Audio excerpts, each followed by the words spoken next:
আসসালামু আলাইকুম ওয়া রাহমাতুল্লাহ। মুসলিমের সময়ের প্রিয় দর্শকবৃন্দ, আশা করি আল্লাহর অশেষ রহমতে সকলে ভালো আছেন। আমি ইয়ার সাগর হাওলাদার আজ আপনাদের কাছে উপস্থাপন করব আল কুরআনের গল্প ও শিক্ষা বিশেষ পাঠ পর্ব 7। আউযু বিল্লাহি মিনাশ শাইতানির রাজিম। বিসমিল্লাহির রহমানির রহিম। আজকের আলোচ্য গল্প, মিথ্যা অপবাদে জেলে গেলেন আল্লাহর নবী। আল্লাহর নবী হযরত ইউসুফ আলাইহিস সালাম আজকের আধুনিক মিশরে জন্মগ্রহণ করেছিলেন তিনি কেনান নামক স্থানে, যার বর্তমান নাম নাবলুস। জেরুজালেমের 30 মাইল উত্তরে অবস্থিত। মায়ের নাম রাহিল রাদিয়াল্লাহু তাআলা আনহা।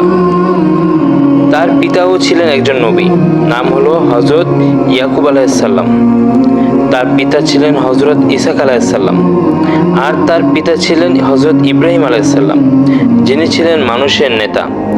নবী মানে হলো সংবাদবাহক, যারা আল্লাহর নির্দেশিত পথ মানুষদেরকে বাতলে দেন, পরিচালনা করেন হেদায়েতের পথে, তাদেরকেই বলা হয় নবী। তাই নবীদের একমাত্র কাজই হলো মানুষদেরকে সরল, সঠিক ও আলোর পথে পরিচালনা করা। নবীরা হলেন নিষ্পাপ, মাসুম ও নিষ্কলুষ।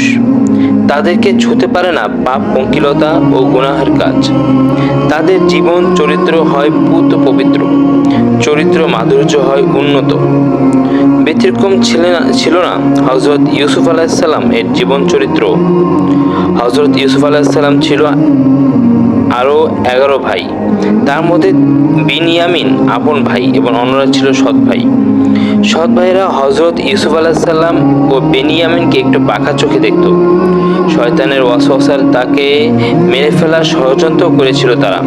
খেলার কথা বলে মাঠে এনেছিল একদিন, হত্যার জন্য ফেলে দিয়েছিল তাকে গভীর কূপের মধ্যে। অলৌকিকভাবে বেঁচে গেলেন হযরত ইউসুফ আলাইহিস সালাম। কিন্তু কথায় বলে না, রাখে আল্লাহ মারেকে। হযরত ইউসুফ আলাইহিস সালামের বেলায়ও হলো ঠিক তাই। ঘটনাক্রমে হযরত ইউসুফ আলাইহিস সালামের বসবাস শুরু হলো মিশরের প্রধানমন্ত্রী আজিজের বাসগৃহে। বয়স আর কত হবে, 17 কি 18? ছিলেন 2 কি 3 বছর। বেড়ে উঠতে লাগলেন হযরত ইউসুফ আলাইহিস সালাম ধীরে ধীরে। রূপে গুণে, আচার আচরণে, চাল চলনে তিনি হয়ে উঠলেন প্রস্ফুটিত ও সুরভিত গোলাপের মতো। তার এসব গুণাবলীতে দিনে দিনে মোহিত হচ্ছেন সবাই। তার সৎ চরিত্রের সার্টিফিকেটও ছিল সবার হাতে হাতে। প্রধানমন্ত্রীর স্ত্রীর নাম জুলাইখা। সে ভীষণ ভালোবাসত হযরত ইউসুফ আলাইহিস সালামকে। হযরত ইউসুফ আলাইহিস সালামের জন্য পাগল হয়ে পড়লেন জুলাইখা। ইউসুফ আলাইহিস সালাম ছিলেন অপরূপ সৌন্দর্যের অধিকারী। অসম্ভব অপরূপা জুলাইখা দীর্ঘদিন হাবুডুবু খেতে লাগলো প্রেম সাগরে। শয়তানের সরাসরি হস্তক্ষেপে তার সাথে অবৈধ প্রেমে লিপ্ত হওয়ার আহ্বান জানায় জুলাইখা। একদিন লজ্জা শরমে মাথা খেয়ে আহ্বান জানায় ছলনাময়ী হয়ে বিনীত ও কাতর কণ্ঠে। কিন্তু কি করে সম্ভব? এটা যে একদম অসম্ভব। হযরত ইউসুফ আলাইহিস সালাম যে আল্লাহর নবী। অত্যন্ত দৃঢ়তার সাথে তিনি প্রত্যাখ্যান করে চলতে লাগলেন জুলাইখার প্রস্তাব। সিদ্ধান্তে অটল, কিন্তু এড়াতে যে পারেন না কোনো রকম কলা কৌশলে। হঠাৎ একদিন ঘটে গেল অন্যরকম ঘটনা। একাকী পেয়ে হযরত ইউসুফ আলাইহিস সালামকে আহ্বান জানালেন কুকর্মের জন্য পাগল আজিজ পত্নী জুলাইখা। নিষ্কলুষ চরিত্রের অধিকারী হযরত ইউসুফ আলাইহিস সালাম বললেন, তিনি পানাহ চাই আল্লাহর কাছে। আর আপনি কি ভুলে গেছেন, আপনার স্বামী তো আমার মুনিব। আল্লাহর ভয়ে ভীত হয়ে দৌড় দিলেন। পেছন থেকে জামা টেনে ধরলেন জুলাইখা। জামাও ছিঁড়ে গেল হযরত ইউসুফ আলাইহিস সালামের। দরজার কাছে যেতে না যেতেই চলে আসলেন প্রধানমন্ত্রী আজিজ।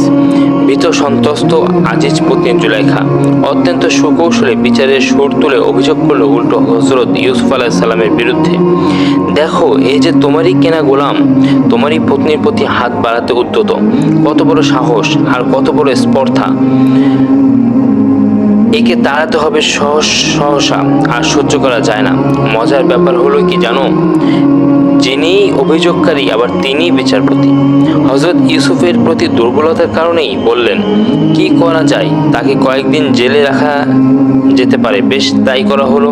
মহিলারাই একজন স্বজন সাক্ষ্য দিলেন, যে ছিল ছোট শিশু, কথা বলার বয়স হয়নি এখনো পুরোপুরি তার।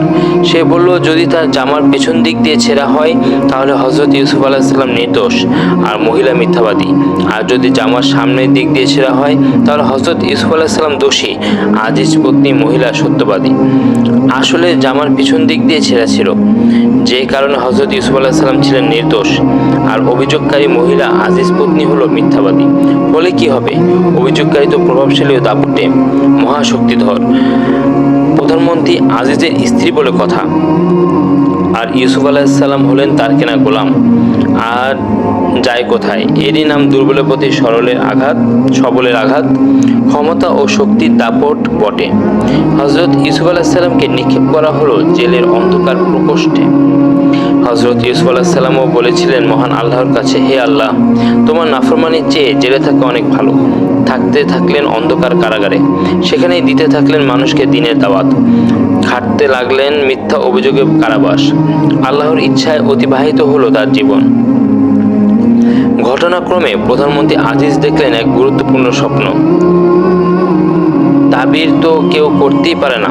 চলে আসলো হযরত ইউসুফ আলাইহিসসালামের কাছে, বলে দিলেন স্বপ্নের তাবির। হযরত ইউসুফ আলাইহিসসালাম অনায়াসে খুশি হলেন প্রধানমন্ত্রী বা আজিজে মিশর। তাবির মনোপুত হলো তার, সম্মান হিসেবে বের করে আনা হলো তাকে। 8 অথবা 9 বছর অন্যায়ভাবে কারাভোগের পর অন্ধকার কারাগার হতে মুক্তি পান তিনি। শুধু কি তাই, 30 বছরের যুবক হযরত ইউসুফ আলাইহিসসালাম, তাকে করা হলো দেশের খাদ্যমন্ত্রী। মন্ত্রণালয় চালাতে লাগলেন তিনি অত্যন্ত দক্ষতা, সুনাম ও যোগ্যতার সাথে। আন্তরিকতা ও বিশ্বস্ততার কথাও ছড়িয়ে পড়ল সবখানে।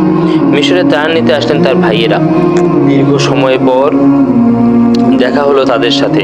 ঘটল এক নাটকীয় ঘটনা। কৌশল আঁটলেন হযরত ইউসুফ আলাইহিসসালাম, ফন্দি করলেন পিতাকে দেখার।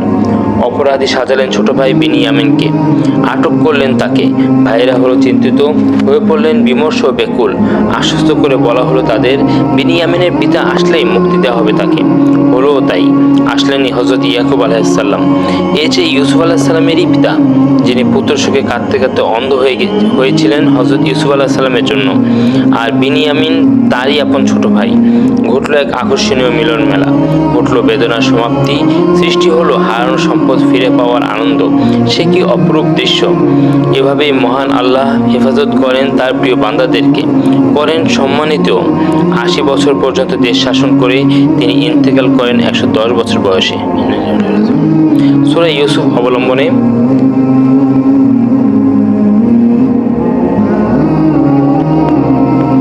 আলহামদুলিল্লাহ, আজ আমরা আল কোরআনের গল্প ও শিক্ষা বিশেষ পাঠ পর্ব 7 আলোচনা করলাম।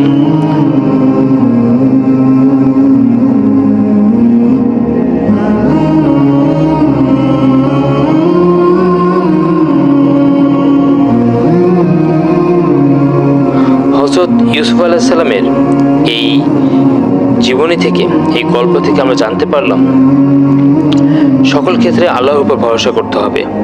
আল্লাহ তাআলা উত্তম পরিকল্পনাকারী এবং উত্তম প্রতিদান দানকারী। আল্লাহ তাআলার উপর ভরসা রাখলে এবং প্রত্যেক ক্ষেত্রে আল্লাহর ভয় মনে থাকলে আমরা সকল প্রকার পাপ এবং সকল প্রকার খারাপি ও অশ্লীলতা হতে নিজেকে হেফাজত করতে পারবো। এবং আমাদের ভবিষ্যতের জন্য আল্লাহ তাআলাই একটি উত্তম পরিকল্পনা করে রেখেছেন, সেজন্য আল্লাহর উপর সবসময় ভরসা রাখতে হবে। আল্লাহ তাআলা এই ভরসা দিয়ে, এই আমল দিয়ে আমাদের জীবনে, বাস্তব জীবনে আমল করার, দিনের পথে চলার তৌফিক দান করুক, আমিন। জাযাকাল্লাহু খাইরান।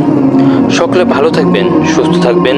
মুসলিমের সময় চ্যানেলটিকে লাইক, কমেন্ট, শেয়ার ও সাবস্ক্রাইব করে দিনী কাজে উৎসাহ প্রদান করবেন ইনশাআল্লাহ।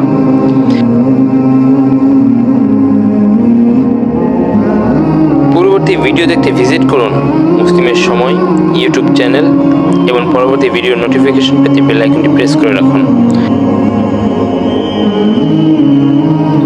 আসসালামু আলাইকুম ওয়া রাহমাতুল্লাহি ওয়া বারাকাতুহু।